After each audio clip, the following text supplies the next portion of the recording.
Hey guys, it's Yasmin here and welcome back to Savoring Greens, where we talk all about health and wellness of the mind, body, and soul. And in this video, I'm actually going to talk to you guys about, well, two things. Number one, I just recently got tested for celiac disease, and I want to share with you guys some information related to that. And secondly, I want to give you guys some of the updates of what's been going on with my life. Basically, I have not been as active vlogging, which I'm going to fix, don't worry, but I do want to give you guys some updates as to why. Yeah, so that's basically it. So if you are a person who is interested to learn more about what this whole non-celiac gluten sensitivity is, what celiac disease is, how do you get tested, etc., keep on watching. So here's my experience in terms of getting tested for celiac disease. So last week, my husband and I went to see the doctor. Basically, just a really quick rundown of what gluten is. You probably know, but for those of you who would like to know more details, gluten is basically a protein that's found in wheat, rye, barley.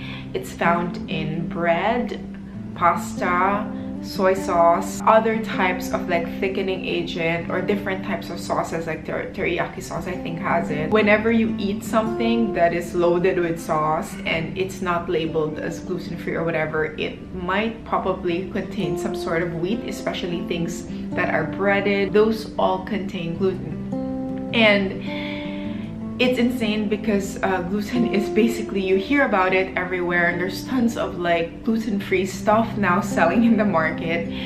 And what prompted me to take this is because, as I mentioned in my health journey and my other videos, that I have been diagnosed with an autoimmune condition. Most likely when you're suffering from an autoimmune condition, which means any type of condition wherein your body, your immune system starts attacking healthy parts of your body, like basically your body starts attacking its own tissues, then that falls under an autoimmune condition. So given that I was diagnosed with an autoimmune condition, most likely it's related to food sensitivities that's causing basically irritation in your gut, because gut health is so important, especially when you're going through some sort of chronic illness or autoimmune disease. So I was like, well, celiac disease, which is probably the most serious type of sensitivity to gluten, because what happens is even a crumb of gluten, a crumb of bread, will make your immune system, will make your body attack your small intestines. So that's celiac disease. That's already the most serious form of gluten sensitivity. And I wanted to get tested and just get myself cleared, because if you are a person who's suffering from celiac disease and you're not properly diagnosed, you might think that sometimes it's okay to like cheat or to allow yourself to have gluten, but in reality, it's really bad for our health. So bottom line is, we went to see an internal medicine doctor.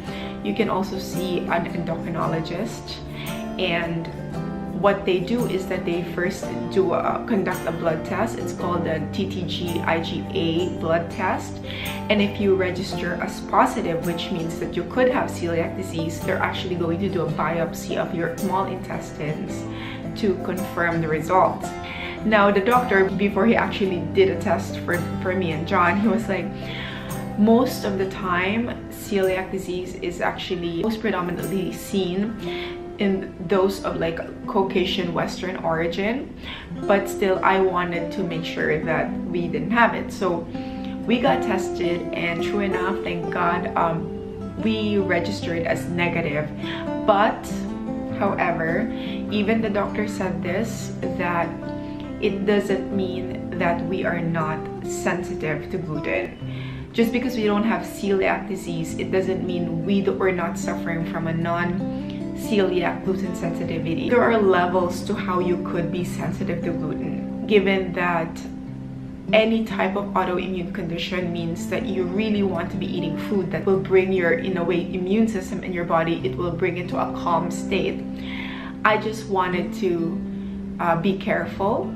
So now, in terms of where I stand in terms of gluten, given that even if I registered as negative, I try to limit it to, like, say maybe I'll have it sometimes, but I'm very selective. Like, I'll probably only have like organic sourdough bread or whatever, because again, I really believe that food can be used for healing, and food is medicine. And I'm right now, one of my health goals for this year is really to bring my body to a state of calmness where it's not at all inflamed, and my gut is healthy and I'm able to absorb the nutrients that I'm taking in. Now, I highly recommend that if you are thinking that you could be suffering from either non-celiac gluten sensitivity or celiac disease, that before you completely gluten-free, and this is just my opinion, that it would be good to get tested first, because it's tough to go gluten-free completely. Like, really, I mean, like, I'm from the Philippines, wherein every single